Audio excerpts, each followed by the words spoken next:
Guys, may isi-share ako sa inyo yung experience ko last Sunday. Kasi kasi meron akong pinagdadaanan ngayon financially. Kasi meron akong business na inumpisahan, hindi siya nag-work and hindi ko rin siya pinagdasal. Sa susunod na videos, i-share ko sa inyo yung nangyari dun sa business. So, yun nga, nagkanda utang-utang ako dahil dun sa basta ko lang inumpisahan na business na akala ko alam ko na. So, ngayon, as in, wala akong nakukuha kasi nga sinangla ko yung ATM para may kapital ako. Nung Sunday, last 700 pesos na hindi ko alam kung kailan ulit ako makakakuha. Natitirang pera na lang yun. Sabi ko, nagki-crave kasi ako ng street food. Hindi naman ako palakain ng street food. Parang ano lang, basta nag-crave lang ako, parang kwek-kwek, lumpia, ganyan, dynamite, tapos basta isaw, ganyan. Sabi ko, what if mag-spend ako ng 50 or 70 pesos, makakain lang ng street food. Tapos, papunta dun sa palengke, mayroon akong sling bag, may barya doon. Siguro 150, may 100 na buo, tas yung 50 na tag 5, 20, ganyan. Tapos, kinakausap ko yung pera papunta dun sa palengke. Sabi ko, kung totoo yung law of circulation, i-enjoy kita. Sabi ko 100 or 70 to 100 pesos. I-enjoy kita. Show me na totoo yung law of circulation na kapag ginastos mo yung pera, babalik ka ng mas marami.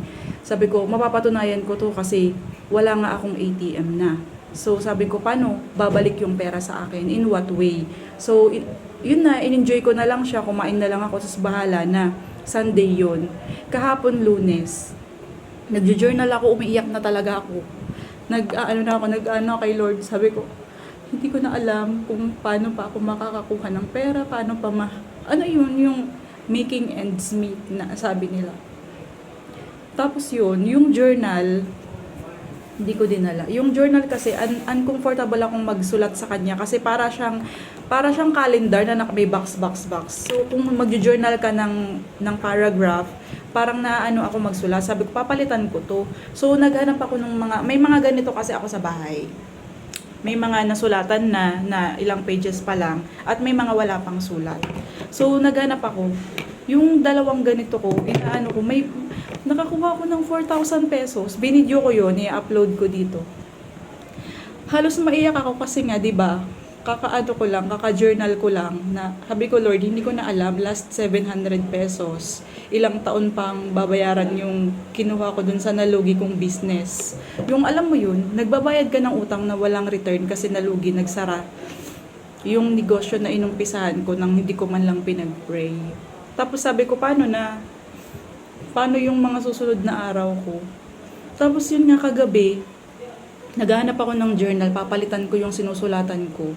Yun, nakakuha ko ng 4,000 pesos. Sabi ko, totoo pala, yung law of circulation na kapag ginastos mo siya, babalik siya. So, hindi ko alam kung naniniwala kayo sa ganito, pero ako ka talaga, kinausap ko kasi yung pera nung bago ko siya ginastos. Sabi ko, i-enjoy kita ha, kasi nagkikrave ako ng street food. Tapos bahala ka na, kung babalik ka sa akin, hindi ko rin alam kung paano, bahala ka na. Hindi ko maalala na naglagay ako ng 4,000 dun sa notebook na yun. Tapos bagong-bago pa siya. I-upload ko na lang dito. So, yun lang. Mag-share ulit ako ng mga testimonies ko ng mga ganitong mga spiritual na bagay. Thank you so much for watching. Kung pwede, follow nyo ako. Thank you. Bye-bye.